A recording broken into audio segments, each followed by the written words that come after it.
Erika, blast from the past. Thank you so much. That was amazing. And that fits so well in with what we are going to speak about today. Just another add on to the eye story, right? When you, if I also have a lazy eye, and when I read too much, or I'm on the screen too much, or whatever, then it goes all small, and then all the muscles get through. Then I look like someone who had a stroke. But because I have stigmatism, so they always say stigmatism is such a terrible thing, and you can't wear contacts with stigmatism, and it can't be fixed. But actually, it can. Your eyes are a muscle. And you just need to exercise it like you do any other muscle, and it will come right.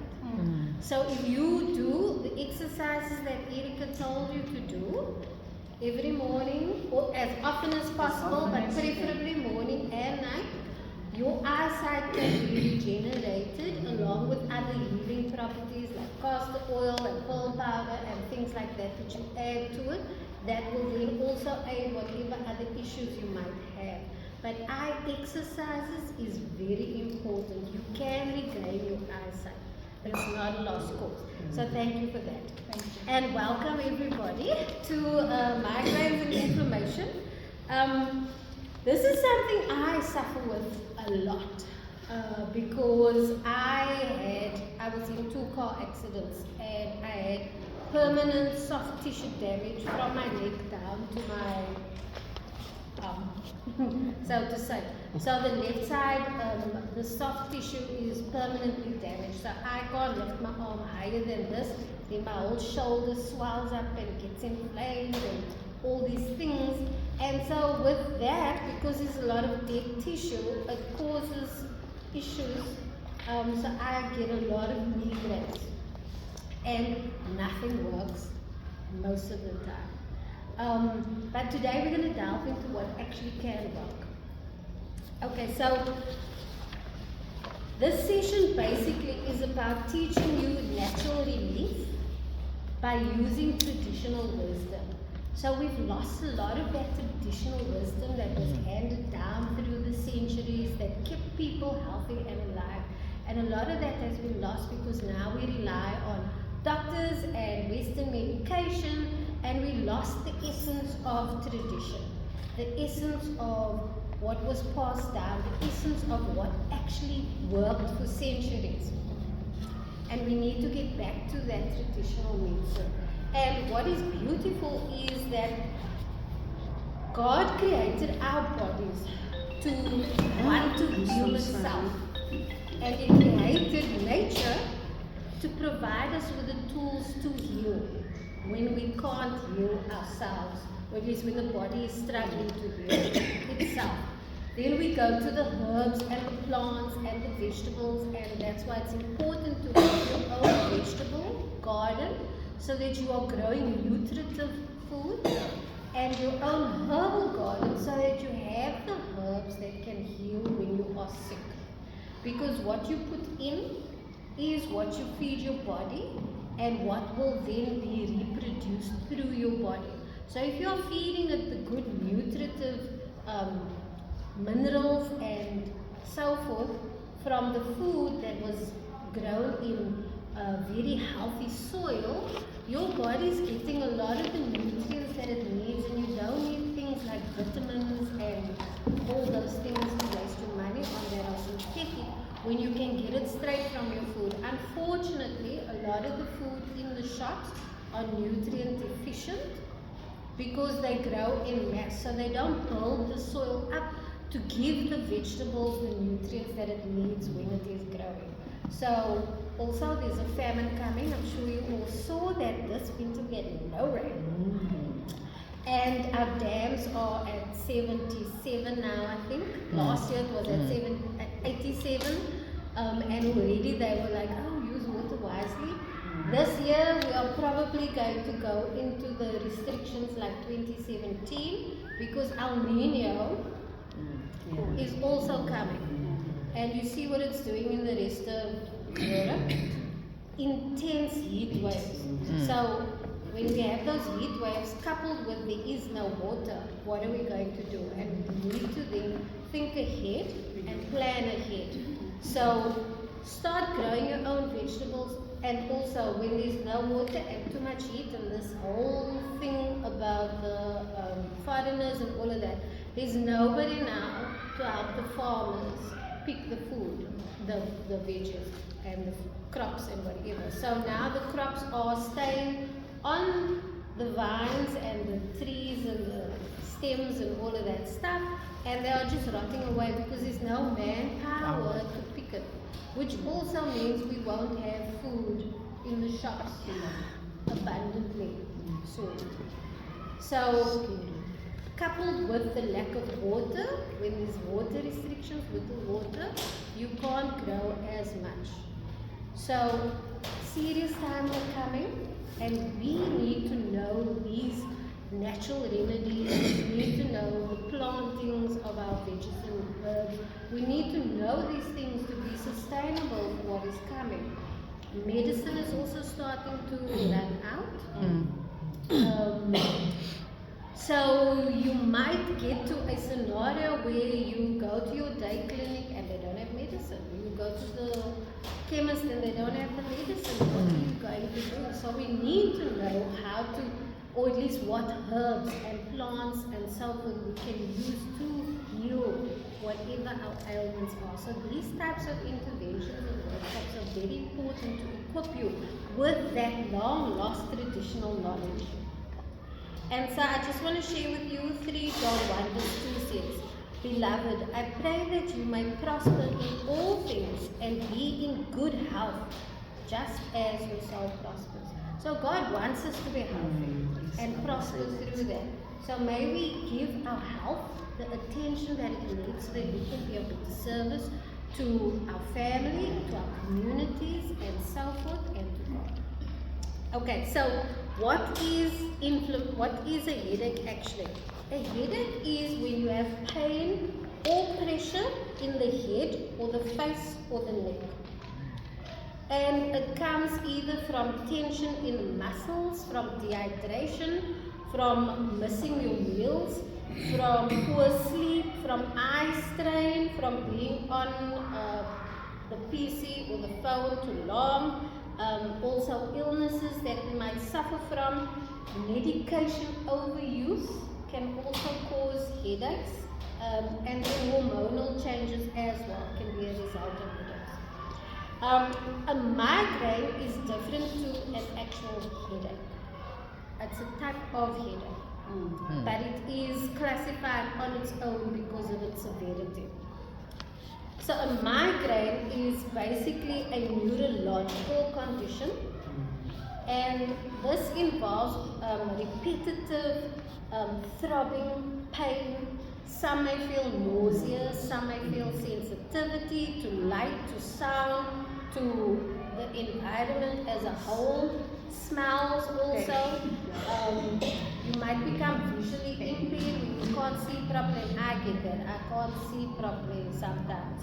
And also you have sensory changes, so things just become augmented and just strange with migraine sometimes.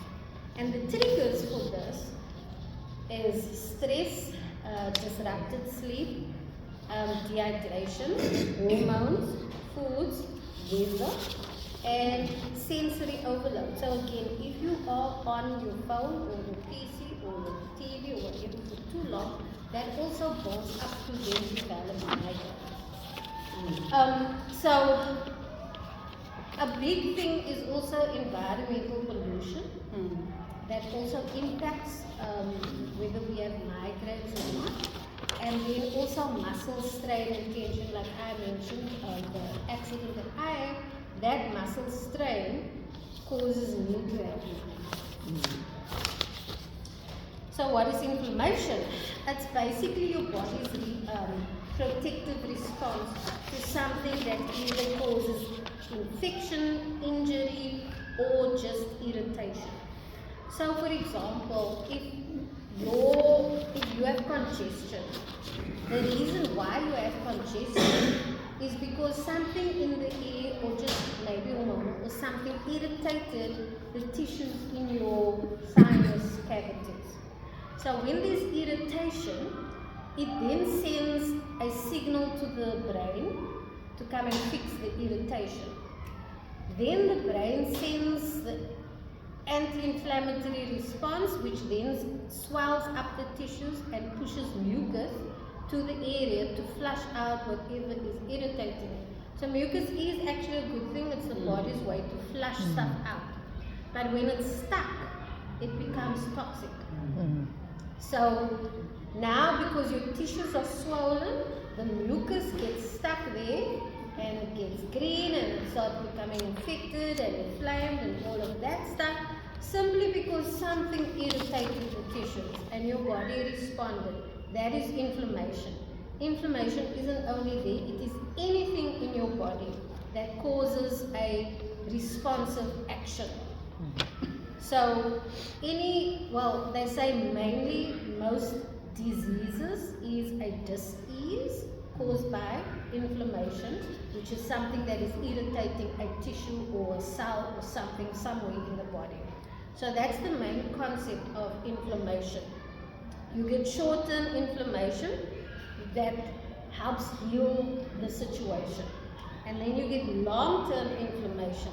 And that is when things continue for a long period of time. So it's constant irritation. It is pain, fatigue, lack of sleep, things like that is constantly happening, that's building up, that causes a long-term type of inflammation. And that is what causes more serious problems in the body. So for example, a short-term inflammation will be if you maybe cut your finger, your brain sends the response to send your anti-inflammatories and your blood and everything to the area. So then the tissues swell, it might become red, because that's its protective mechanism to try and heal that immediate little situation. And then after a day or two, it will heal once the infection was pushed out or healed or the cut started coming, closing, and so forth. So that's short term, and then obviously the long term is prolonged, whatever's going on in your body. So now, how headaches actually happen is your brain cannot feel. So you think, how does a headache then happen if your brain can't feel pain, but your headache is pain? It is the tissues, the nerves, the muscles, and all the things around your brain, the myelium that covers and protects your brain. All of those things is what are the tissues that get inflamed due to whatever caused the irritation. And that is where you are feeling the pain. It's not actually your brain, because your brain cannot feel any pain. That is why they can do open brain surgery while you are still awake, because you cannot feel the pain. They just need to deaden or numb the tissues around that is protecting the brain before they get to the actual brain and so forth. So that's basically how headaches actually work, through your tissues. And then it is also like your blood vessels around the area, your eyes, your temples, your ears, your jaw, and your neck. These things from your neck up contribute to headaches and pains. So now you get, like I mentioned before, the common factors are poor sleep, dehydration, skipped meals, excess alcohol, stress, anxiety, jaw clenching, grinding of your teeth, because I mentioned the jaw is also involved in the pain that you get in your headaches, poor posture. And this is also a big thing now with the eye strain, because we are constantly on our phones, we are crouched over like this. It is causing a lot of poor posture, and that causes quite a few headaches as well.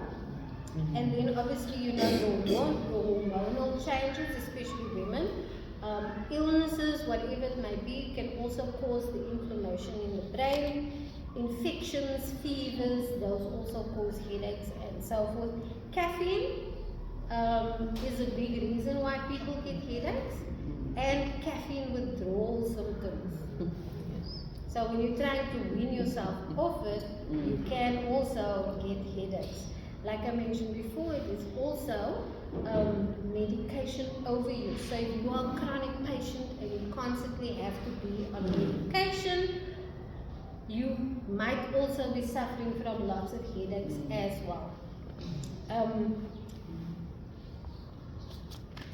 The types of headaches that you get are tension. The one is tension headaches. So this is where it is just in your forehead and your temples. That's a tension headache. And migraine is normally just one half of the face over the eye. So it's like this whole section here. From your temple, your eye over there. So like this. That's a migraine. A cluster headache is just by the eye. Either by one, either or both.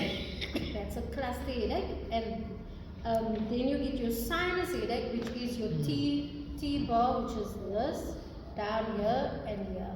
So wherever your facial bones are here around your eye, that is where you will get your sinus headaches, because your nasal cavity is in this space.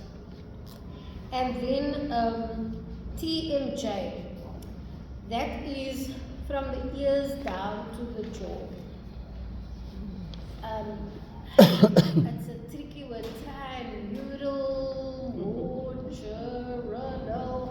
something like that.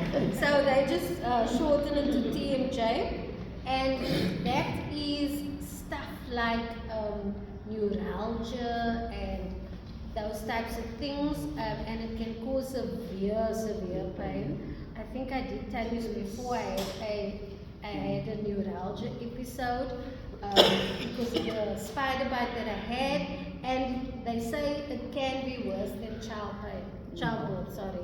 It is extremely intense, sharp pain, and you go white from the pain. It is tremendous. It is incredibly sore. Sometimes people also like from the ear side, it's like a constructed back pain, something. Oh, Bell's palsy. That is an autoimmune disease. And that is to do with the muscles in your face. It's almost like the muscles don't work. And then it just is slapped, and it looks like a had a stroke. But it doesn't last. Some people can last a month, up to 6 months. But you just need to do exercises to then get your muscles back to working.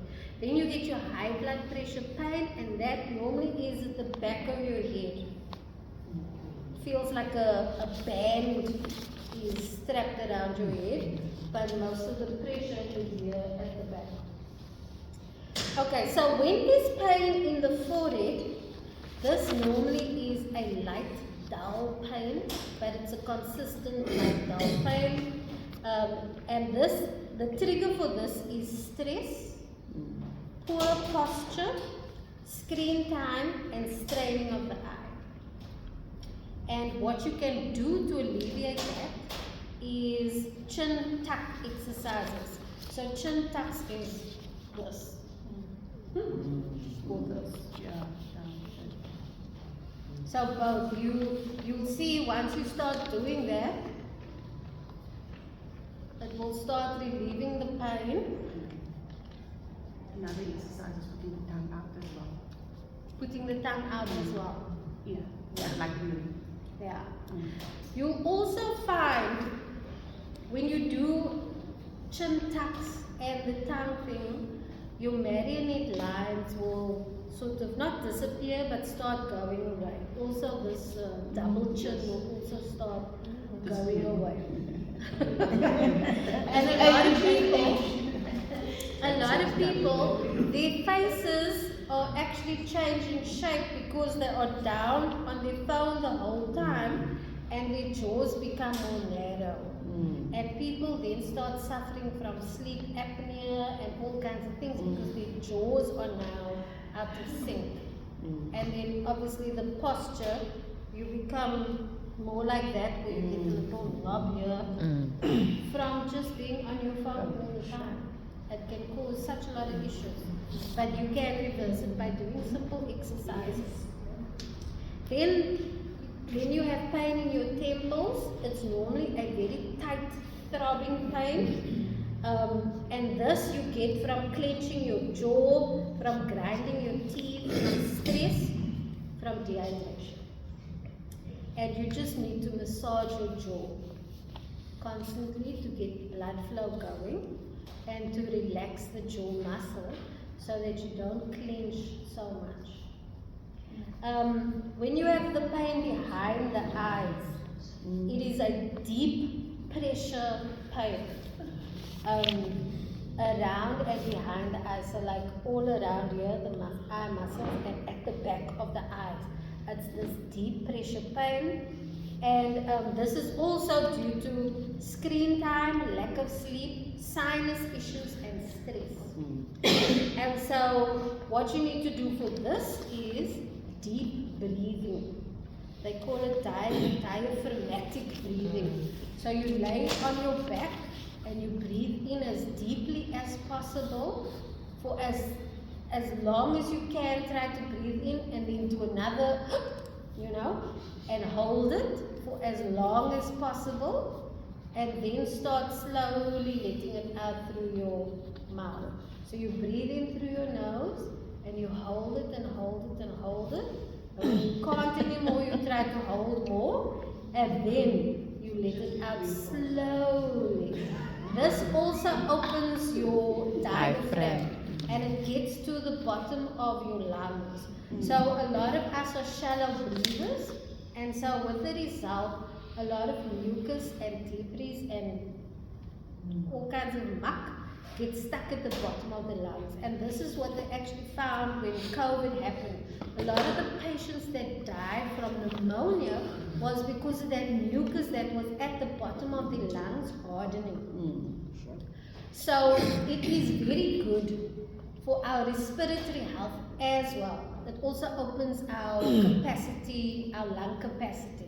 And the more you can breathe in, the more oxygen you get into the cells all over your body, the healthier you become. So breathing is vital. It also de-stresses you. It calms you down when you are really angry. Breathing is very important. Nose breathing is extremely important because when we breathe through our nose, our bodies make nitric oxide. And this we did in the heart health workshop. So our bodies make nitric oxide, and nitric oxide makes our capillaries flexible. So the reason why lots of strokes and heart attacks happen is because our capillaries start hardening. And so when the pressure of the blood increases or there's stuff stuck in the passage, it's not flexible to then expand as the movement of the stuff needs it to. So, like when you are eating and swallowing, the size, your throat accommodates the size of, think of a snake. With whatever the size of the thing they're eating, you see it because their bodies expand. So it's the same thing. Our blood vessels need to expand. It needs to be flexible. And the nitric oxide is what is responsible for that flexibility. It also then has a loop back to your blood sugar levels, which we also covered in the diabetes workshop. But the only other place where you can get nitric oxide is watermelons, beetroot. I think I'm not sure. But nitric oxide, very important. Also, if you have sleep apnea, you need nitric oxide as well because it helps with your breathing and the cutting off of your breathing as well.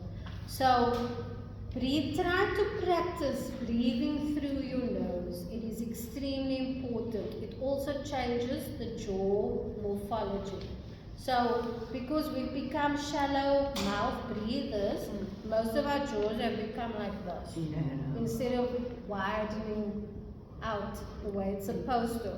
And so with the result, we struggle to eat quite a few things, and that causes, because our jaws are not strong enough, and that causes pressure on the teeth, and then our teeth break, and so it's a whole cycle as well.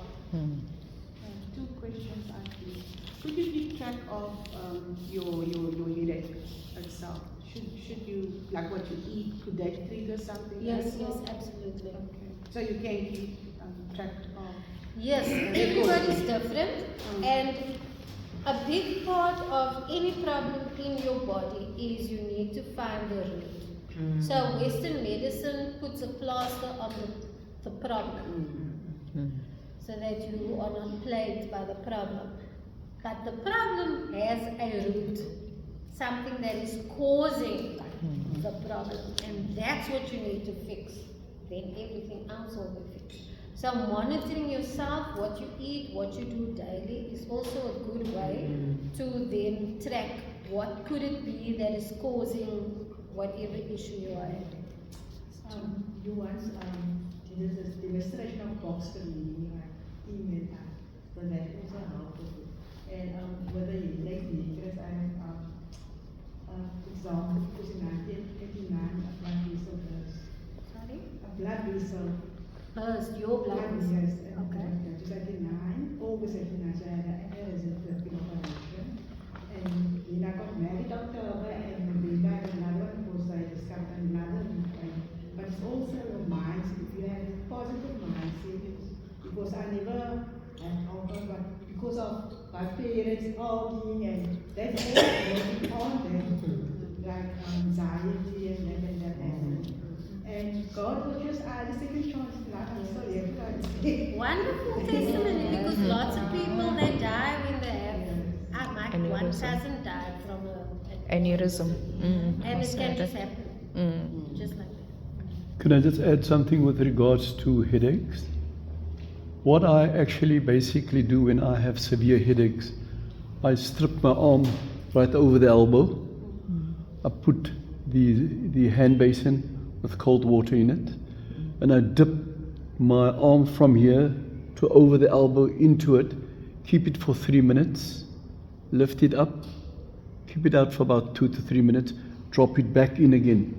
And I find this cycle over a period of 5 to 10 minutes, the cycle, the blood cools down off the water, and the blood then moves up to the brain, and this in turn reduces the headaches very quickly.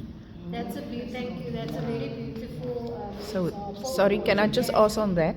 Is it only the right arm You or can anyone? Anyone, any arm, whatever you feel comfortable with. It's just something that I've discovered about myself. So Yeah. yes, that is one of the, hydrotherapy is one of the ways to alleviate headaches. What you mainly should do is put your feet in hot water and put a cold towel, like a wet cold towel on your neck. It does the same thing. It causes restriction and blood flow. So what you want to do with any type of ailment is you want to draw the dirty blood that is causing the pain out of the area, and for that you need something cold to restrict your blood vessels, make it thin, so it will squeeze out that. Then you want the hot. The hot will then bring new clean blood to clean and heal whatever's going on in the area. So that is the whole hydrotherapy concept. So with him, it works with his arm. Generally for a headache, you would put your feet in hot water and a cold cloth by the nape of your neck. That will then give total Circulation. circulation, because remember, your second heart is in your calf muscle, and the reason why most people have gout is because those crystals get stuck at the bottom, because there's nothing to push that old blood back to the heart to be cleansed. So we need to exercise our calf muscles. That's why walking is also a very important thing for if you feel a headache coming on, go for a walk. Okay, so when you have pain at the base of your skull or an aching neck, it also is due to poor posture, stress and tension or tight muscles in the shoulders or the neck that will cause that type of pain. And then you need to reduce the tension, so you need to do neck exercises. So for example, because there's a lot of dead tissue here by me, and in summer you can see that this side is higher than this side. But anyway, it causes a lot of tension in my neck and shoulders.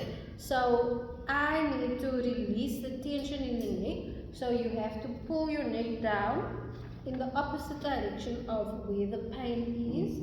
You pull it like that. It will pain. Pull it like that. Down into the back. So those types of exercises is what you need to release that type of tension and pain in your head. You'll feel it will feel a bit more less tense, yes. Okay, so your neck and your shoulders, the same thing. Tight sore neck, tight sore shoulders, this whole area here, also due to poor posture, stress if you carry heavy bags, lack of movement. So exercise is also very important, because when you don't lose your muscles, they atrophy, and then you also get pain, and you get this blood vessel clogging and all of those things.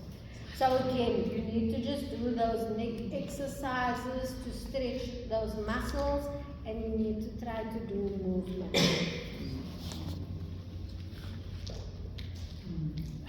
So the herbs that can help for migraines.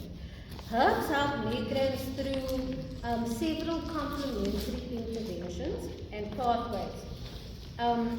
It can basically help target different mechanisms in the body, in the system. For example, if you have for muscle relaxation and antispasmodic effect. Now, antispasmodic just means you want, when your muscles tense, they start doing this. Sometimes you can literally see your muscles are quivering. That is a spasmodic effect. So you want to have an antispasmodic effect, and you want your muscles to relax. That will also relieve the pain.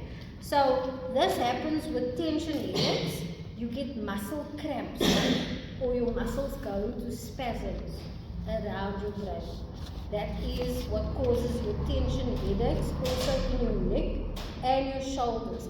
Now for this, peppermint has menthol in it. And the menthol gives a burst of coolness and relaxation. So it will then smooth the muscles and relax the muscles when you're having that tension and that spasmodic effect. And then because that is happening, it will reduce the pain. So peppermint is a very, very good herb to use, and should mostly be used when you are having headaches of any sort. Because as we said before, your headache is due to the stuff around, which is normally just tissues and muscles and your capillaries and so on. Now, anti-inflammatory and antioxidant actions. This is when inflammation and oxidative stress causes the migraine or the tension headache or something like that. So it could be, as we mentioned, something that is causing irritation to the area, that is causing an inflammatory response from your body. That could also then be causing the headache.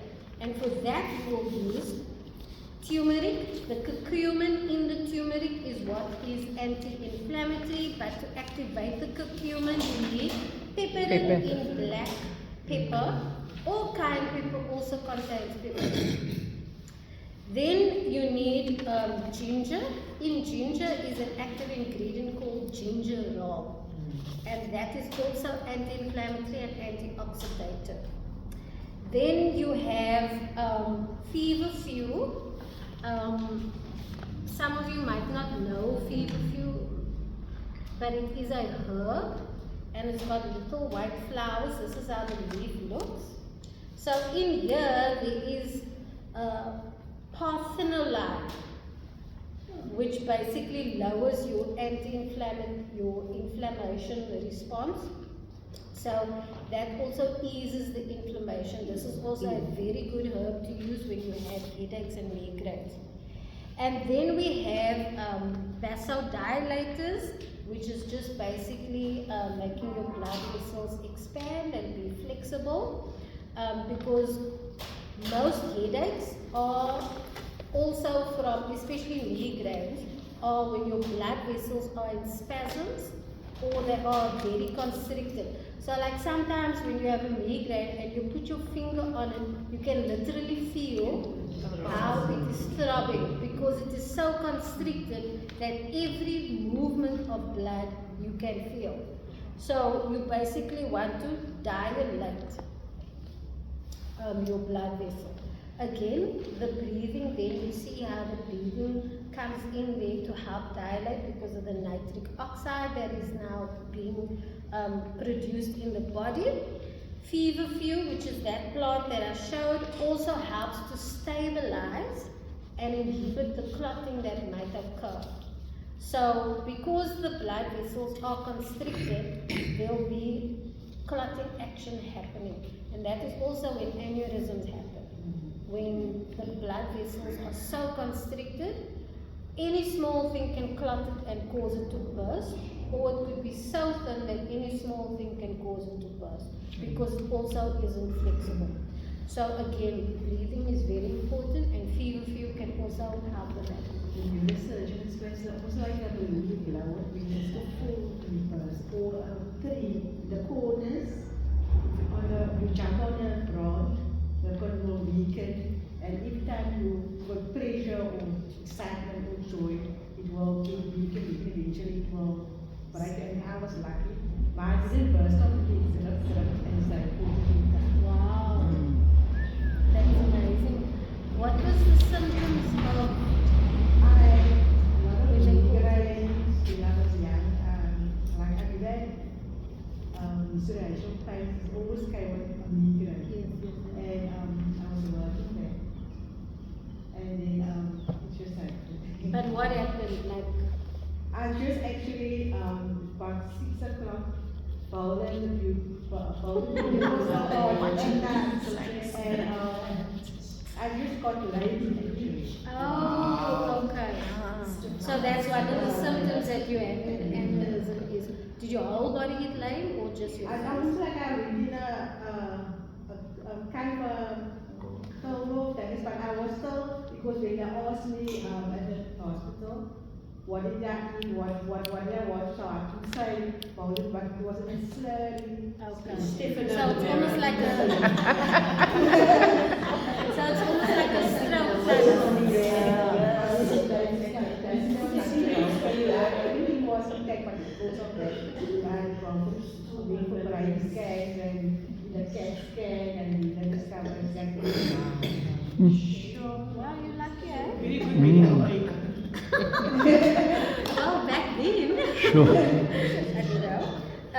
Okay, analgesic and cooling effects. Analgesic basically means it is anything to do with pain. So if something is analgesic, it eases the pain. So you want something that will ease the pain and give a cooling effect, because that cooling effect also basically dilates the blood vessel. It's like when you are sick and you rub something on that has menthol or peppermint or camphor or something. It opens up your alveoli and you can breathe, and it feels like this cooling effect. So that basically is the same type of concept with your blood vessels. You want that cooling effect, and then for that you will use the peppermint because it has the menthol in it. Okay? And it will also help help with the circulation at the same time, because now the blood vessels are dilating, more blood flow can happen, better circulation can then also happen. Nervous system calming, this is when you have stress or poor sleep, and this can be calmed by chamomile, lavender, lemon balm, ashwagandha. All those things lower your stress hormones, and that causes you to then also relax and be calm. Frankincense also has a very calming and therapeutic effect. And then nausea. With headaches come a lot of nausea, and ginger helps with nausea. Whether you, for any type of nausea actually, whether it's tummy bug and you have nausea, pregnancy nausea, migraine nausea, ginger will take away the nausea. It also has anti-inflammatory effects as well, the ginger. Okay, so basically, I touched on this before, how inflammation actually happens is when your tissues or whatever's in the area is irritated, or there's maybe an injury that happened, or an illness, or a fever, or it detects infection. So your body then sends a response to your limbic system, which is what activates the different stuff that will happen in your body. And so then this will then cause your brain to tell your body, increase blood flow and send anti-inflammatories. Now obviously in your blood you have your white blood cells, red blood cells and your platelets, right? So your red blood cells carry your oxygen to the area to oxygenate the area, because cells need oxygen to work. And your white blood cells will fight whatever infection or trauma or something that is happening at the time, and your platelets will then help heal and bring it together if there's cuts or something in the area. So you will find when there is inflammation, there's normally redness or swelling in the area of inflammation. That is just letting you know that your brain is actually trying to fix the problem that it detected in the area. You'll also find that it's warm, and it could also be feverish, because a fever is actually a very good thing. It is your body's response to try and fight back the infection or whatever is happening in the area. So when you have a fever, try to leave it alone unless it gets too high where it can affect your brain. Then you need to do something about it. But otherwise, try to let the fever run its course, because it actually is your body busy fighting itself to try to heal. Okay? And then you'll also find that because maybe the swelling and the redness and the inflammation and the pain, your movement will be restricted. So those are the signs and symptoms of any type of inflammation. It's one or the other or all, depending on what the issue is at the time. And I spoke about what acute inflammation is. That is like a cut or something. Sends the responses, and then the swelling and the fever and all that is to heal, and then you'll see healing will start taking place. And then the long-term inflammation is over time, this constant barraging on, maybe you having constant grinding of your jaw or whatever, or you constantly not sleeping, or you are constantly, you straining your eyes, or whatever the case may be. It is a constant action that is happening in your body, or a constant irritation over time that now causes serious inflammation, and that's where you can get autoimmune diseases, and where you can get serious illnesses. It is because over time these things have happened, and now your body, something broke in your body, or it is now trying to fix that build-up of the inflammation over time. And then when you see the onset of a headache or migraine. Most of the time, it is due to, and because we're in a state of dehydration, most of us are completely dehydrated. That is one of the triggers to sort of kickstart a headache, basically. So first thing you do is drink some water with your salt, so that you can get your nutrients, because magnesium is also a big headache reliever. And things that have magnesium are bananas, pumpkin seeds, very rich in magnesium. So it's things like that. Try to eat that when you feel a headache coming on, or take a piece of Himalayan, crystal of Himalayan salt or salt or koi salt, and then you just drink that with your water, or you put it under your tongue, and then it will start giving your cells the nutrients that it needs to start help fighting that inflammation. Right? Then you need to move your neck and your shoulders to try and release whatever tension and stress might be causing or might be the cause of your headache. You then need to try and get away from noise, light, any sensory thing that might be inducing your headache as well. You need to do your deep breathing, because like we said, the nitric oxide will help dilate the vessels, and that will also help the circulation and take the spasmodic effect away. And then you need to try to work movement, circulation. That's also what you need. And then fresh air is very important, because sometimes we get migraines because of stuffiness and not enough clean, pure, oxygenated air. And then last thing you do is you take a herbal remedy. You can take a headache tablet if you want to, or whatever, but rather first try the herbal remedies. They do take a bit long, but they actually do work. Last night I had a headache, migraine coming on, and I was busy. I then tried out to make this pastille for today. It didn't work out so nicely because I think I didn't have enough honey to bind it all together. So a pastille basically is like a tablet form of a herb, or a herbal mixture.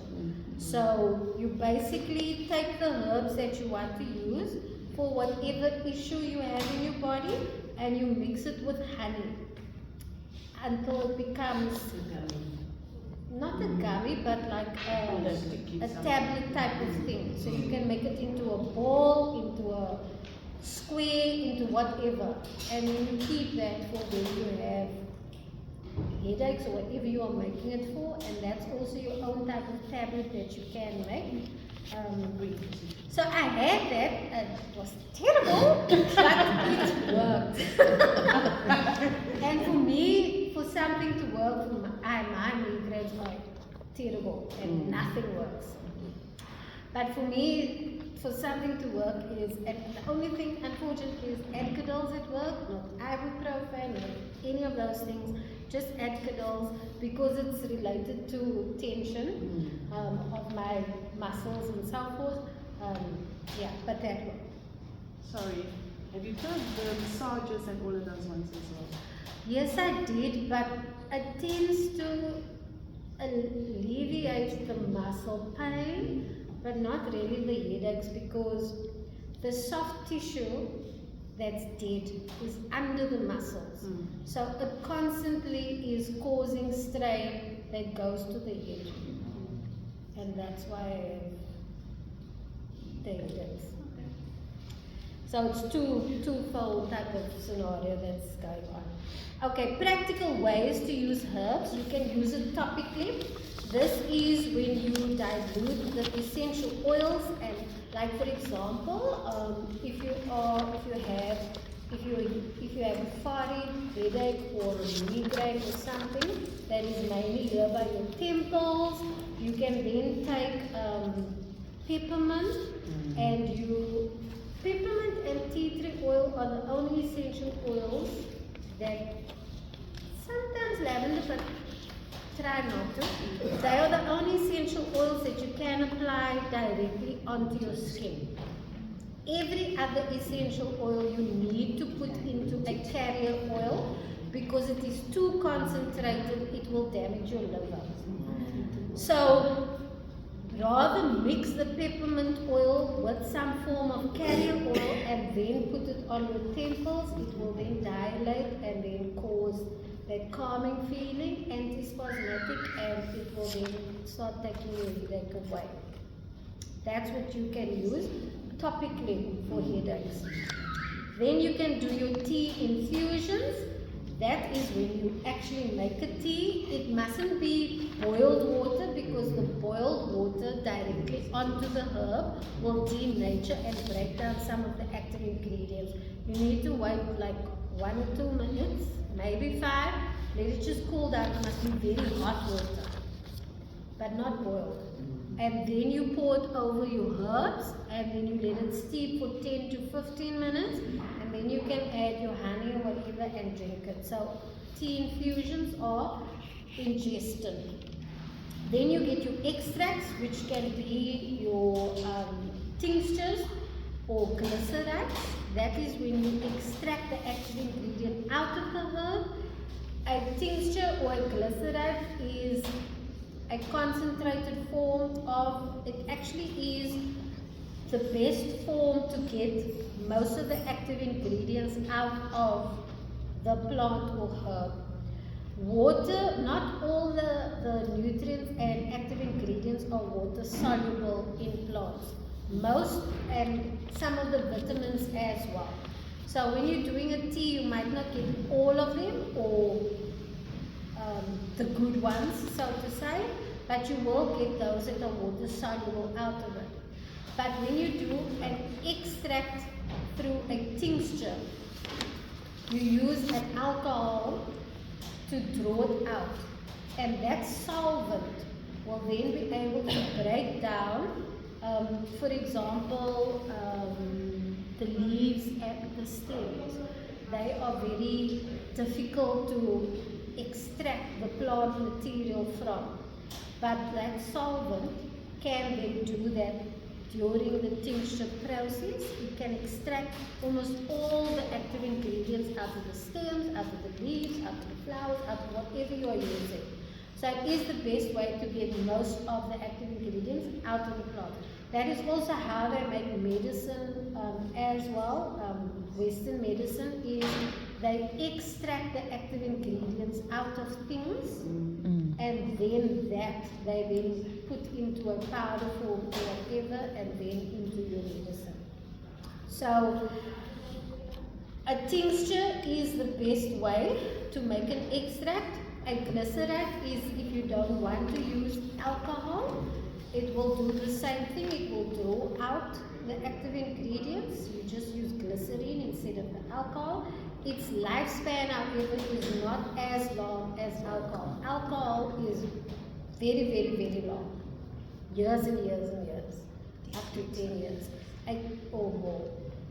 A glyceride normally only lasts about 5 years. Okay, and then you can also make capsules. So you see, you can make pastilles, which is what that is. And then you can also, you see those veggie capsules, those see-through capsules? Yeah. They are veggie capsules, you can buy them, and then you can just dry the herb, grind it up and put it into those veggie capsules. And that's how you can make your own capsules as well. You can also make an electuary, which basically is where you take the powdered herbs and you add honey. And then you just take a teaspoon of that into hot water and you drink it like that. And you can store it in your fridge for whenever you want to use it. It also has a long shelf life because there's no water in it, but you must make sure that it's in an airtight container and it stays cool. Then the next way you can use is aromatherapy. And aromatherapy is through inhalation. Now, when people hear about aromatherapy, they mainly only think about massaging. because that's mainly what it's actually used for. But aromatherapy was actually the first types of medicine or medicinal practices that was used in ancient Egypt, Greece, China, India. They used aromatherapy. And the reason for that is when you smell something, those active ingredients are going through your nostrils to your limbic system. Your limbic system, depending on what the smell is, that smell will activate what the limbic system needs to, the signal the limbic system needs to send out.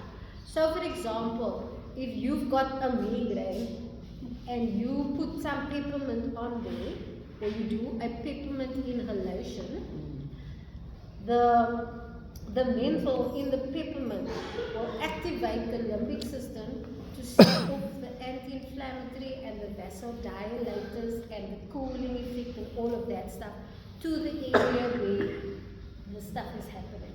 So that is how aromatherapy works. Also, sometimes you wonder, I know people always say, your Vicks cures everything. Yes. And it basically is the smells in what is in the Vicks that is curing whatever your issue is. So it's got a whole combination of different ingredients in the Vicks, and each ingredient activates different signals in the brain to fix different problems.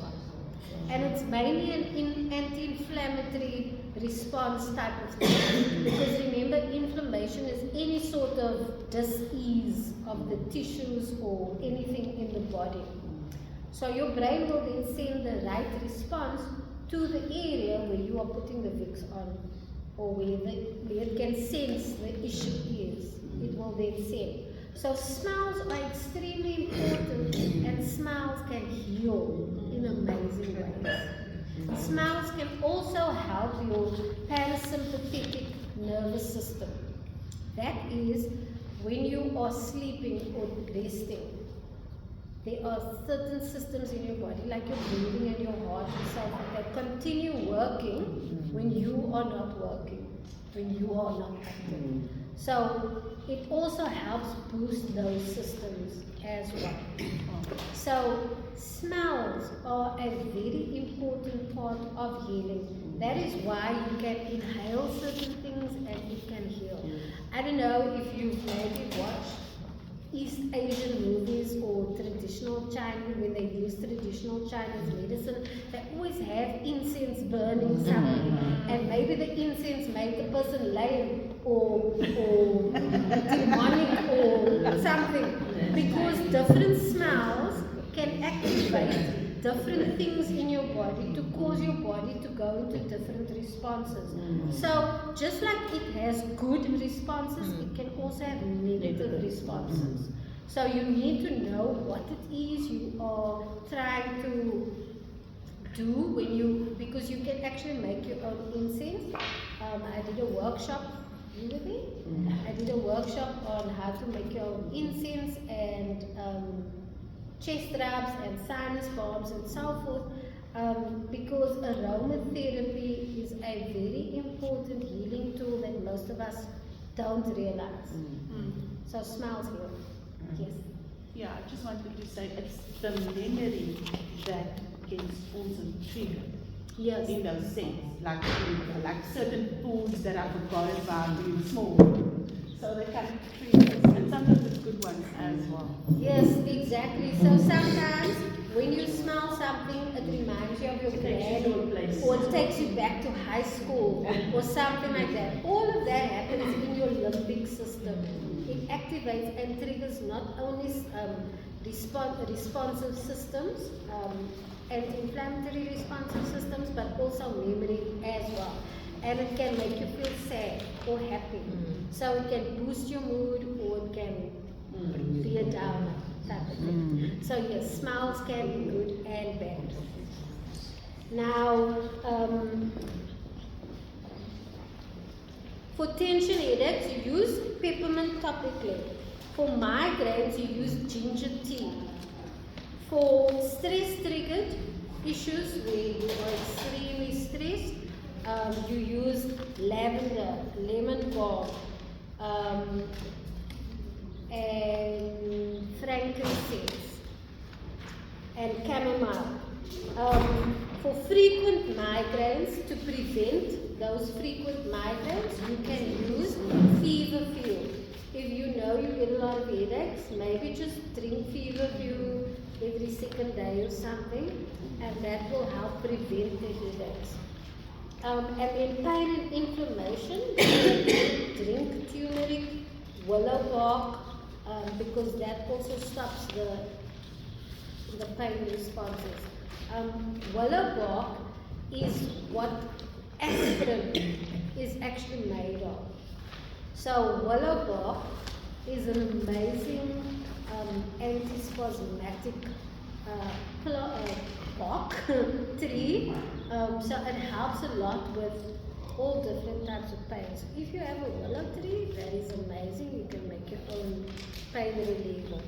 Right now, indigenous herbs that you can use for headaches, because people always talk about lavender and chamomile and all these things. But we also, as South Africa and Cape Town, have beautiful things that can work. We have rooibos. Rooibos helps with tension, with stress related. It is an antioxidant, it's an anti-inflammatory, it's an antispasmodic. It is a neuroprotectant. It calms the nervous system as well. So rooibos doesn't only taste nice, but it actually has a lot of healing properties. Buchu helps with tension, also with sinus issues, congestion and fever, and also is anti-inflammatory. Wilde Als, Artemisia afra. Wormwood. Well, wormwood is the sister. Okay. Some species, yes, some species is wormwood, and then you get mugwort, which is the sister. Sorry, my bad. Wormwood is Artemisia afra, mugwort is the sister. Mugwort has a flatter leaf. It looks more like this type of leaf, and it has like a silver side and a soft greenish, dark greenish side. And Wilde Als, Artemisia afra, wormwood is indigenous to South Africa. You know, the old people used to use it back in the day for everything, because it literally can heal almost everything. It is, you use it for tension, for stress, for migraines. It's a sedative, it's antispasmodic, it's antiparasitic, it's antiviral, it's antimicrobial. So it really can help with almost anything. They also call it nature's ivermectin, because it helps with parasites in that way as well. Then you get your wild mint. It's called Cape mint. That also helps with tension, sinuses, colds, flus. It gives a cooling effect if you maybe have menopause and you feel like you're overheating. It is analgesic, which means it helps with any kind of pain. It decongests, and it is antispasmodic. Honeybush, a very mild analgesic, but can help with mild pain. And then Kana relieves pain, and it gives a very mood uplifting effect. So those are some of the indigenous herbs that we can actually use if we are growing it in our gardens. We can use it for all types of ailments that we might have. Now, castor oil. This beautiful leaf here is the castor leaf. Lots of people have it in their gardens. I think in the Western Cape it grows, especially the southern suburbs, it grows like crazy. So you'll see it in the bushes, on the sidewalks, it just proliferates. So castor oil is one of those ancient natural remedies that they used to use in ancient Egypt, ancient Greece, Ayurvedic medicine, Chinese traditional medicine. It used to be used as a skin protector for eye health and as a laxative. But they also used to use it in the oils as for their lamps. Sorry, what am I saying? They used to use it as an oil in their lamps to burn. I didn't know you could use castor oil in a lamp, but now we do. And now it's mainly used for inflammation through the lymphatic system, for draining of the lymphatic system, and for skin and hair health. But also, castor oil can be used for almost any type of ailment. So any type of thing that you want to heal, because it has anti-inflammatory properties, and it also penetrates the tissues very deeply. It is the one plant, the oil, that can really get things very deep in. Whereas most things are only topical surface-wise, but that can penetrate really deeply. So for example, if you want to target your organs on the inside, you would use castor oil and whatever herb to then reach the inside. You can also do belly pulling, or belly oil pulling, where you put some castor oil in your belly. You can mix the castor oil with certain types of herbs if you want to, if you have specific ailments like maybe cancer. Or you are doing drug rehabilitation, you can then mix castor oil with some activated charcoal and put it in the belly button. It then goes into the gut and into the rest of the body and targets where it needs to target, wherever the inflammation is as well. So how is the oil actually extracted?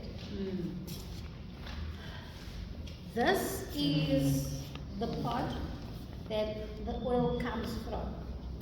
So the leaves and the oil, the pot is the very concentrated active ingredient, which is Ricinus communis.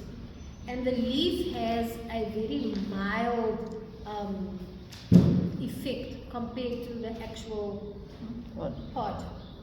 So you can use the leaf as well, topically for headaches. Some people used to put it on the head when they have headaches, cramps for your stomach, pain in your arm, any type of injury. Because it's anti-inflammatory, it will work, but it is not as strong. The active ingredient in the leaf is not as strong as the seed. The seed, however, is poisonous. So ricin is the poison that is in the seed. So that's why if you are trying to make your own castor oil, I would advise you not to, because it is through the processing that they eliminate the poison. Back in the day, hunters used to take the ricin and put it on the arrows, the point of the arrows, to kill their prey when they shoot it, because it was that toxic. It is very toxic. So that is why it's important to know what type of castor oil you actually are using. So you get the different extraction methods are, one is cold press, and then the other one is the solvent extraction, which is where they use hexane. So the cold press one is the very expensive one, and that is where they basically take the seed pod, they take this, you can see, they take this husk off, and inside there's the brown little seed. So that seed is what they then crush with a presser. So they press it down, just like with olive oil, they press it down, and then the oil oozes out. That is how they make cold pressed, and then that oil they then sort of purify by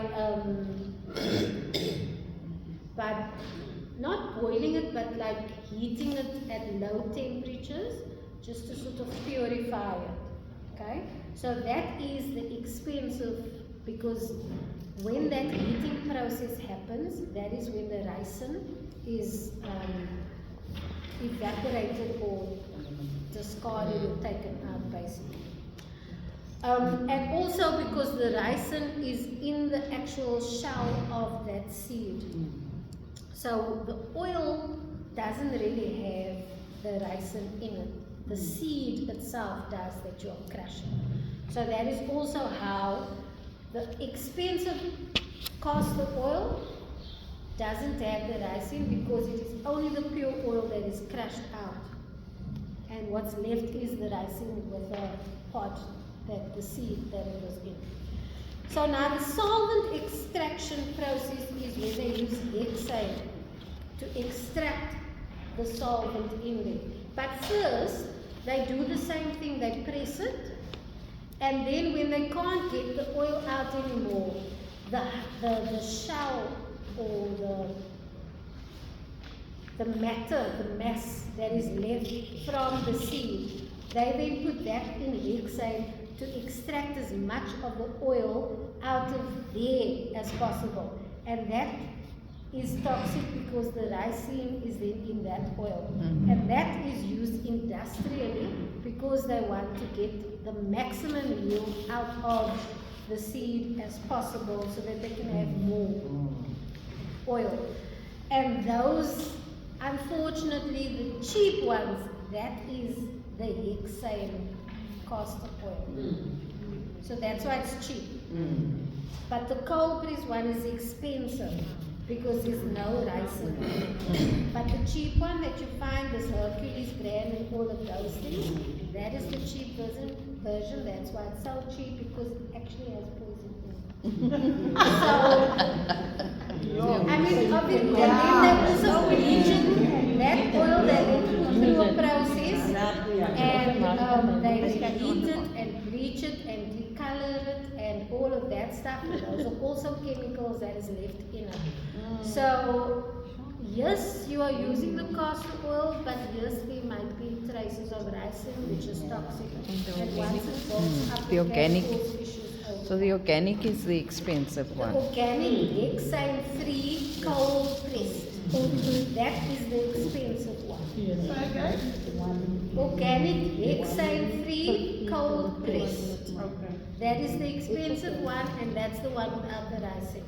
Otherwise, if you're okay with ricin, you can buy and it's really cheap. It's like 15 or 30 rand, depending on the size that you buy. But I mean, if you're going to use it topically, I suppose it's not that bad. But if you're going to ingest Just it, it. definitely not a good idea. But just so you know, why are the prices so vastly extreme? That is the reason. It is up to you how or what you want to use, but knowledge is power, so now you know. Cabbage. Cabbage is also an amazing plant. It's an amazing healer. It has amazing anti-inflammatory properties. It is very high vitamin C and vitamin K. So, it helps with gut health, anti-inflammatory, antioxidant. It helps with bone strength. It helps with wound healing. And the wound healing is from the vitamin K. And the bone strength that it helps with is from the vitamin K in there. And the immune boosting is from the vitamin C. So it actually has quite a lot of vitamin C in there. So is it alright to focus? It's very okay. Very, very okay. The old preachers start cabbage in the morning and finish at night. They've overcooked it. Okay. The leaves of them mothers I've seen, for example, Yes, that's right. Because it helps draw out the fever from the breast due to lactation and so forth. It's called galactation. So it has galactation properties. But it also Sorry? dries up the breast if you Were you keep it refer- too long. So that is a watchful. It's a really process that you gotta go and watch. So do it, take it out, and then stop because you want to breastfeed. Were you So referring? that's good. Were you referring to the cabbage leaf there? Cabbage leaf. Okay. Yes. Okay, so with brain health, the vitamin K protects against neurodegeneration. So if you are having Alzheimer's, forgetfulness, Parkinson's, what's the other thing? Dementia. Cabbage is a very good thing to eat or incorporate in your diet because it protects your neurodegeneration. It's the antioxidant vitamin C reduces the inflammation that you have in your body. So that is what basically drives the anti-inflammatory response. So when you have maybe arthritis or sore knee or something, you would put a cabbage leaf over it. It will draw out the inflammation. That's due to the vitamin C. And then it also has other anti-inflammatory. Sorry, do you have to crush the leaf or not really? You do it, you use it in different ways depending on what you want to use it for. For inflammation purposes? Different ways, I'm going to get to that. Okay. Okay. Okay, so you can make it into a cold compress. That is basically when you crush the leaves and you soak a piece of cloth or something in the juice of that crushed leaf.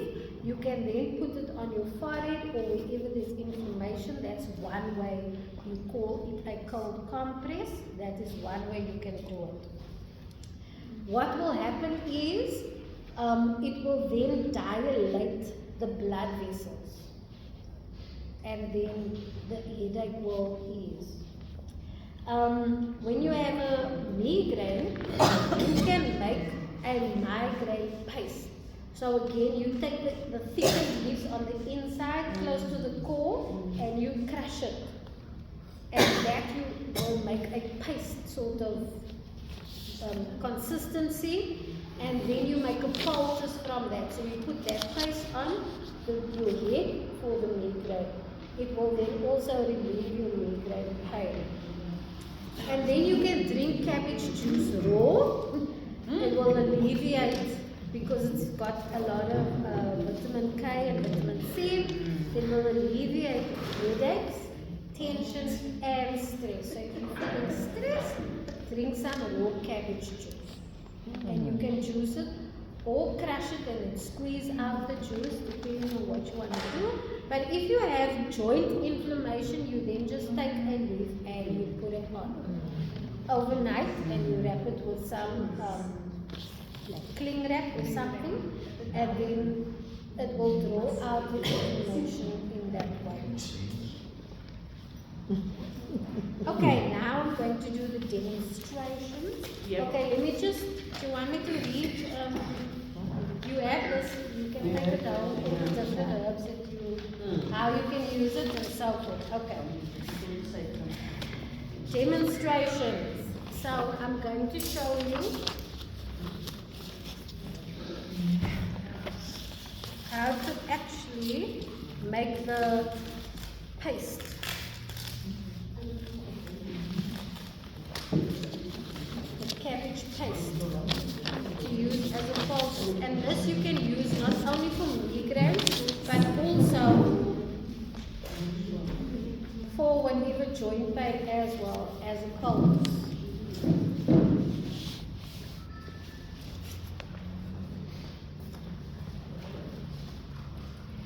Was it diet something?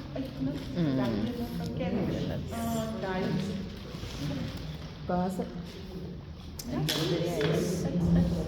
So normally you would take the top leaf off, and then the leaves under that is healthy enough for you. Thank you.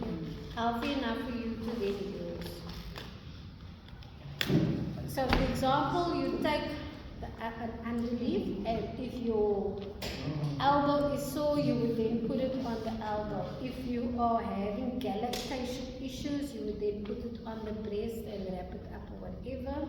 Especially also if the nipples are sore and swollen, if there's infection or inflammation or just you're not producing milk, that also then helps. So you would try to, oh,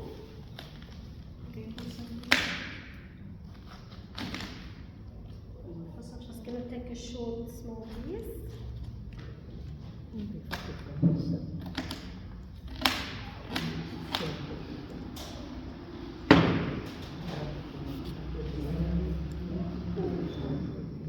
You can also put it in a blender or also crush it. But if you have a pestle and mortar, try to do that. So you are basically busy producing the plant so that the extracts can be exposed, the active ingredients.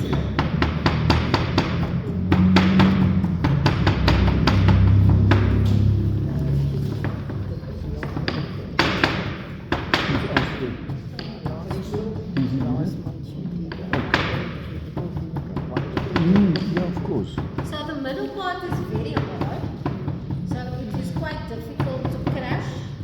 So it will take some time. You're getting juice out of it. It's not the juice, you just want it to be a mesh. Oh, Because like I said, you're using it so that the active ingredients can be exposed. And then you will take a cloth for your poultice.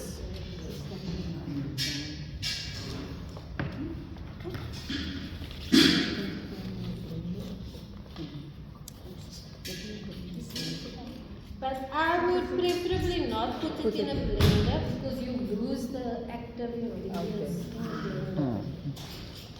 But if you're struggling or if you don't have a pestle and water, then We need a bottle. use what you have. Glass bottle. Crush it. So you see how this looks? very nice. And this you will then put. So if you have a sore wrist,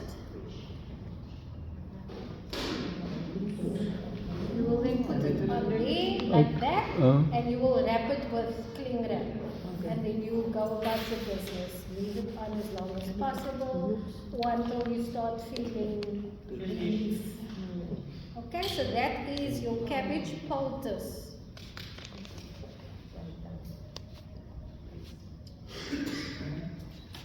Okay, next we are going to do a pastille. Did you say a what? Pastille. Pastille. Got my bowl. Anyway, we'll just make it here. So your pastille basically is like your tablet form of herbal extraction or something. Okay, so depending on what it is that you actually want to use it for, that will be the herbs that you will use. So for this pastille, I'm going to take some ginger.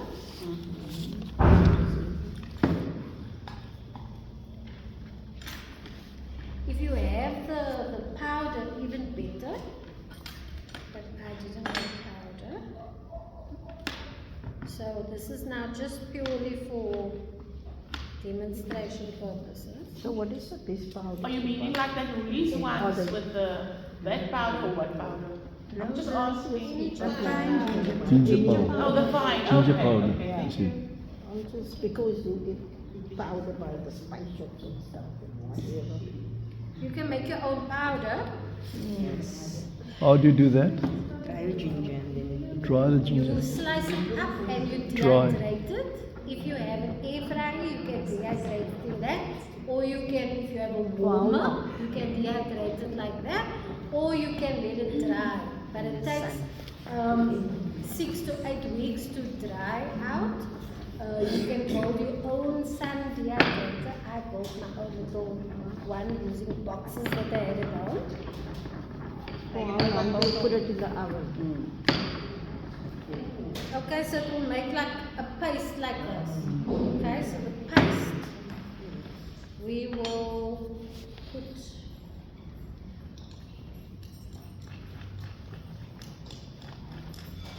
It's ginger. Do you, no, I thought no, vanilla.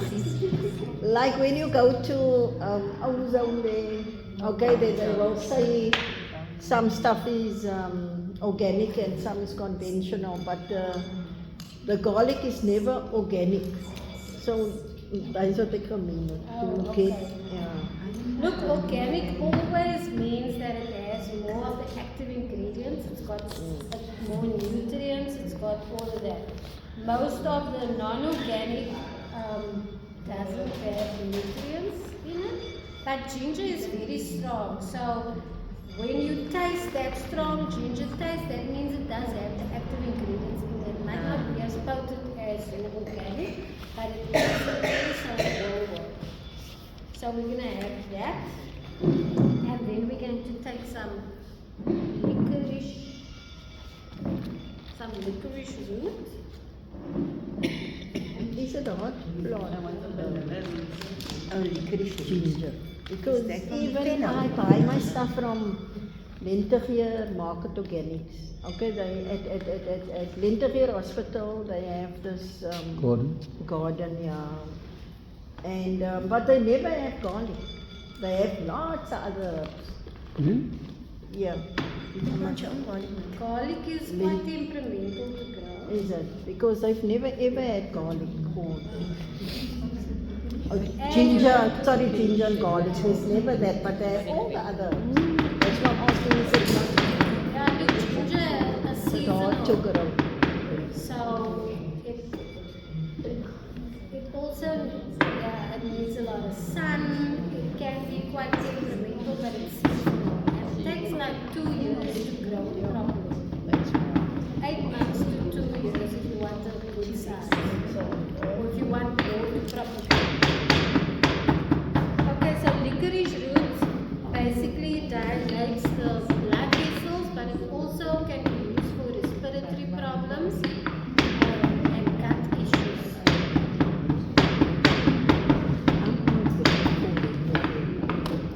Oh.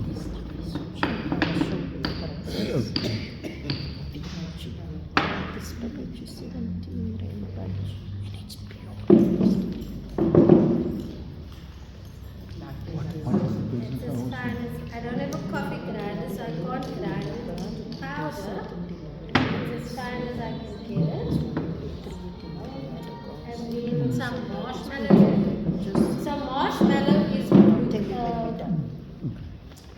it creates a lot of mucilage. So it coats and lines. So marshmallow actually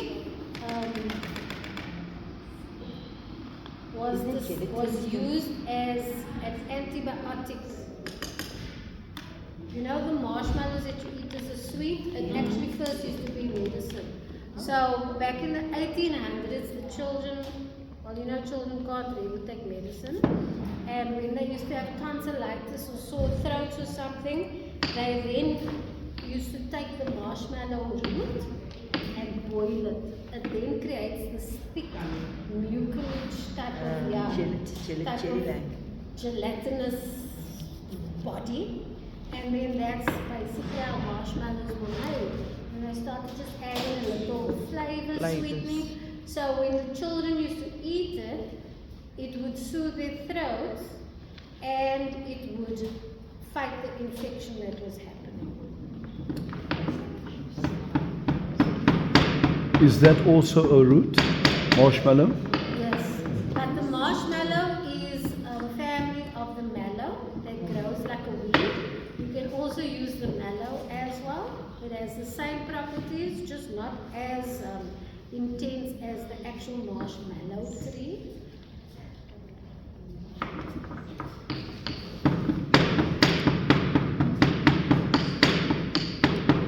So this also helps with an anti-inflammatory response.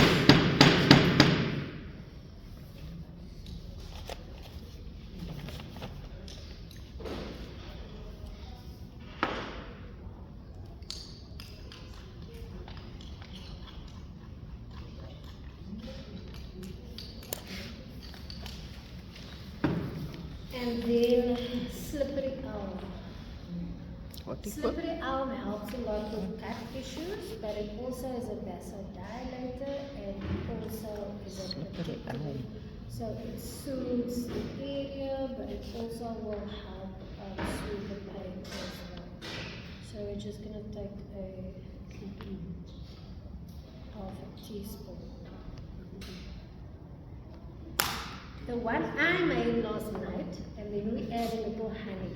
Now the honey, normally we take equal parts of everything.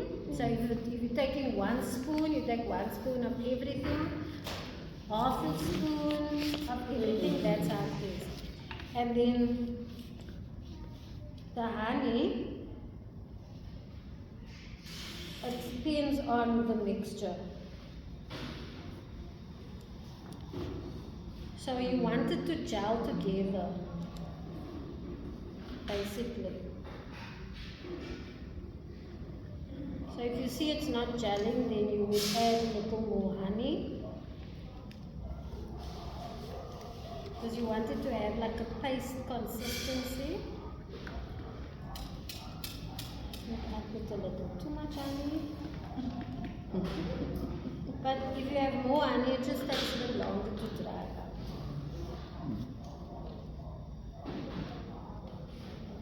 And add a little chamomile for calming.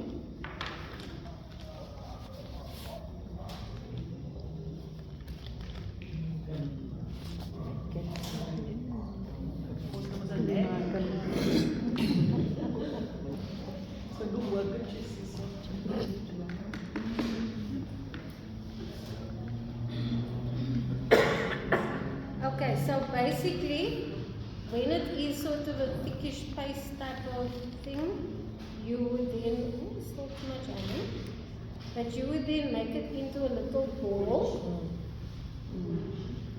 and put it down there like that, and then it will come out looking like that. Once you set it to dry, depending on how thick it is or how much honey is in there, some will dry quicker, some won't.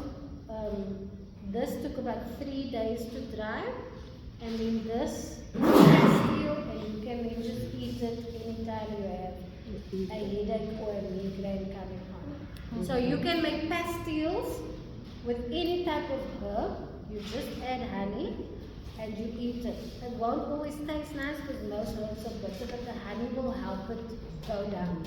The one I made last night had rooibos. It was a fynbos pastille, but it wasn't dry at all because I didn't put enough honey in. That is a different mixture. That you put all the herbs together and you boil it. And when that's boiled, you then add honey to the pot. You take 1 cup of that boiled mixture and you add a cup and you add honey to the pot and you add some lemon juice and then you stir and you wait until, and you can add some guar gum. But I didn't have guar gum, I only had xanthan gum. I only had guar gum, and you need to have xanthan gum to thicken it. So that's why it came all like this. So I couldn't bring it today to show you because it was still in a mold. Put it in a cask. And in there was rooibos, mint, wilde elf, wild dagga, and tulsi. Tulsi is your basil, the purple basil. And sure, did it taste terrible because of the wild dagga. Okay. I don't know how dagga tastes. I don't know how it smells, and that tasted like it smells. What is it Wild for? dagga. What is it for? What is it for? The mixture that you made. Pastille. Yes. It was one like this, also for migraines. It okay. was just a famous one using famous herbs. Okay.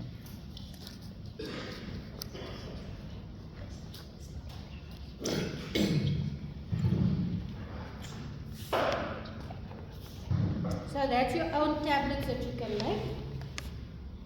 And then the next thing I want to show you is An aroma ball. Aroma ball. That's good now that you can see. An aroma roller ball.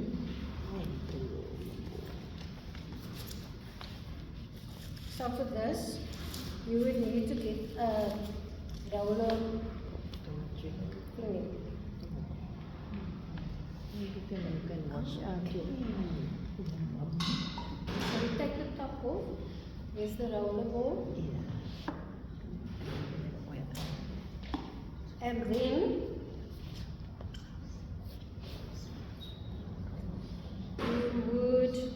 you need a carrier oil because it's going to be essential oils that you're going to put in here.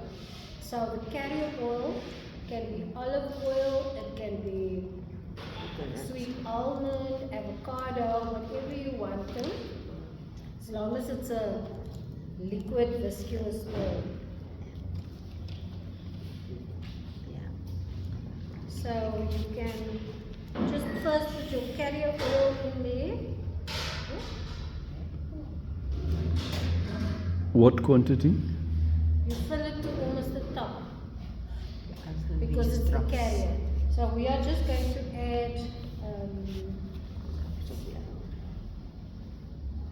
essential oils to it. Okay. You can also add lavender flowers. Okay. You can add chamomile flowers. I want to add some frankincense balls because frankincense also calms you.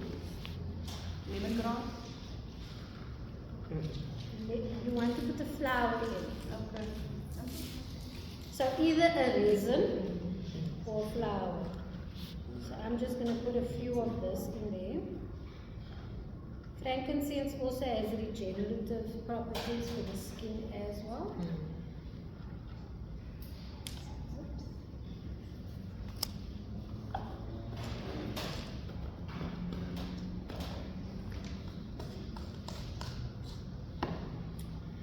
And then I think maybe thank you for the lavender. These flowers the rosemary flowers. Because rosemary also has, it stimulates the mind and it opens it up. So a rosemary flower will have that type of effect. So I'm going to put in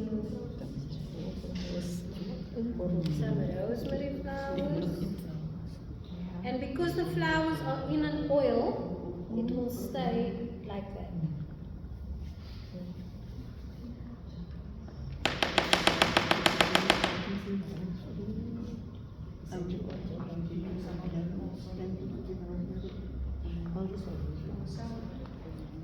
So you can put rosemary or you can put lavender. It's up to you.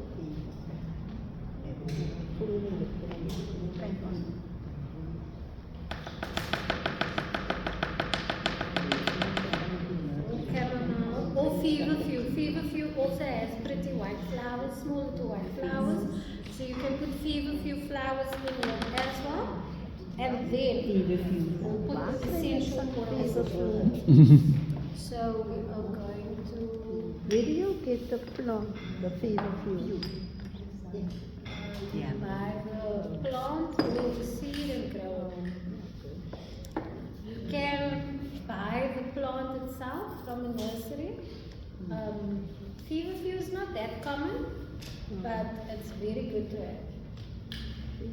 Okay, so for this, we will put in, I didn't bring my lavender. So we will put in 5 drops of each. This is rosemary. So rosemary has a very stimulating effect.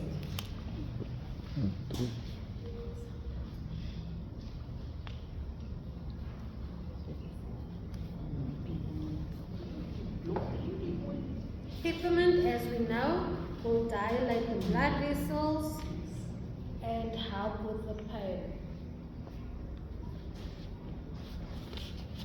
Putting 10 of that in there. You put 10 peppermint in. 10 peppermint. I'm going to put 2 tea tree because it's antimicrobial, which means it helps with anything and everything.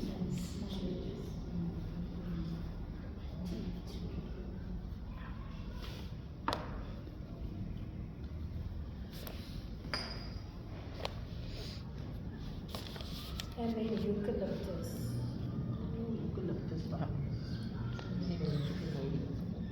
Is that 5?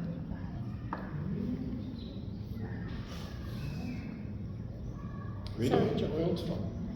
African soap supply. So you will just shake it all up. Where are they? Online. Straight. But you buy online? I do, yes. Look how pretty that looks. So when you get a headache, carry this around you. If you are prone to get lots of headaches, and if you get a headache, then you just roll it on your temples or on your T-zone for congestion. But this is mainly for headaches. So this you can send around. To smell. Is it African soap supply? Yeah, that's what it is. African soap supply. African soap supply. Yeah, I buy most of my products there. Where about the name? Strand. Okay, so that's the aromatic bowl. Then you can make your teas. So you would maybe join feverfew and maybe some chamomile, some sage, some lemon balm, lavender to calm and de-stress you. That will also then help alleviate your tension headaches. So whatever type of headache you have, you will use the herbs for that specific type of headache. And then you get a brain fog mixture that you can also make. So this basically is when you put a whole lot of herbs together and you like a herb mixture and you let it stand. And whenever you feel you have brain fog, you then take a spoon of that and you put it in your cup and you add some water and then you have your tea. So this is a tea mixture that you are making. You will use centella. Centella is also gotu kola. You will use 2 tablespoons of centella. You will use 1 tablespoon of tulsi, which is basil, 1 tablespoon of mint, and then the green tea you don't add there, but every time you make the tea, you add a teaspoon of green tea. Preferably green rooibos tea. Because you know rooibos has all those amazing benefits for headaches and so forth, but green rooibos actually has a lot more antioxidant property than normal rooibos. So it is a lot healthier. So you can eat green rooibos. When you have brain fog, like you just can't think, you feel cloudy and your brain just feels claustrophobic, make one of those teas. But keep a jar of it, and whenever you have brain fog, then just add your green tea to it and then you drink it as a tea. Now, I'm not, because of time, we were a bit long today. I'm not going to make the self because that's heating and processing and whatever. But you can make a balm. So you can make a headache balm for headache and sinuses, but mainly for headaches, from a fynbos headache balm. So what you will use is, you will use your beeswax. You will need, you're going to make about 100 mils. This is the size of 100 mils. So you will take 1.5 tablespoons of beeswax, depending on how you buy it. Normally beeswax is sold in little pellets, so it's easy to use, but if you have solid beeswax, then you grate it. I don't like grating it because it feels a lot, but it's actually not. So you need to use almost double the amount. So what I do is I melt it into small little balls, and one ball equates to 1 tablespoon. So that's what works for me. It's like a little square ball, a square. So that's what I do for me because I do this often. But for you, we'll probably buy pallets, it's easier that way. So 1.5 tablespoons of beeswax. Then your carrier oils can be olive oil or castor oil, it's up to you. 2 tablespoons of that. Coconut oil must always be your base for any type of balm. And you take 1 tablespoon of that. And then you can add some jojoba oil just to give it more emollient and softening, because it's going to be on your head, you want it as soft as possible. So you put some jojoba oil in. Jojoba oil normally comes with a dropper, so you just need to put a dropper in. Then the essential oils that you use is peppermint, lavender, frankincense if you have essential oils. If you don't, you need to grind the frankincense, and you need 1 teaspoon of frankincense. And then rosemary, eucalyptus and tea tree. So 10 drops of each of those into that mixture, and then you melt everything down. Once the beeswax is melted, then you know everything is liquefied, and then you can put, but also just be careful because you might melt whatever you contain. If you have a tin container, great, you can pour it in immediately, but if not, wait a little till it cools and then you pour it in, and there you made a famous headache balm. You can also make a peppermint and pine salve. What I did was, I took the pine needles and I added olive oil and I made my own pine oil. Carrier oil. So what I did was, I chopped it up so that it can release all the active ingredients, and I filled it with the olive oil and I boiled it for about 4 hours. Otherwise, you can let it stand like that for 8 weeks. But I prefer the shorter method. And then I made rooibos and mint. Because we're making a peppermint and pine salve, so you want to make this type of mixture. So you will take mint leaves and you will take some rooibos, and you will also put it in some olive oil and boil it, or let it stand for 8 weeks. There you have oil for that also. So in this salve, you will take 2 tablespoons of the mint and the rooibos oil. You will take 2 tablespoons of the pine oil that you made, and then you will take half a cup of olive oil, 1 tablespoon of coconut oil, and then 1 tablespoon of beeswax, and then you can add peppermint, pine oil and rosemary to make that pine salve. That pine salve you can then use for headache.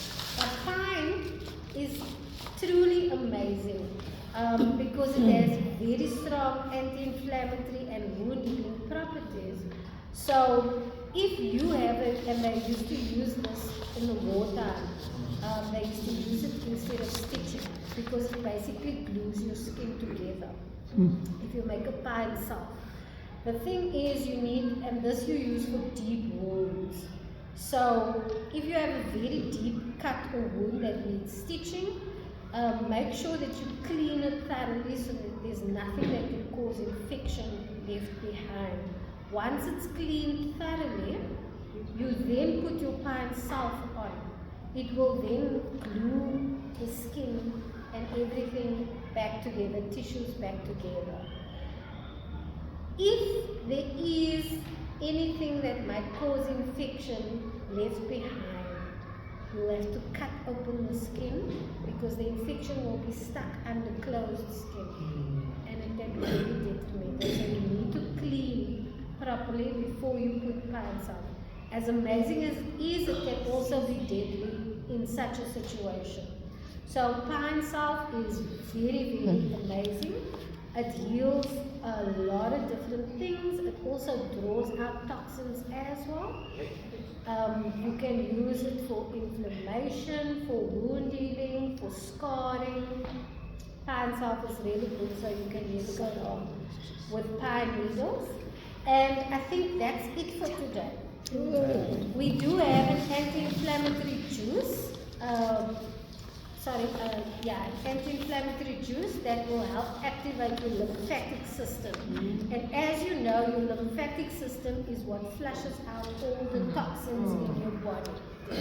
So, if you are not flushing out the toxins in your body, you will also get sick because it will build up and become, that's where autoimmune diseases also are started and so forth. So your lymphatic system is very important because you will be in a state of sickness.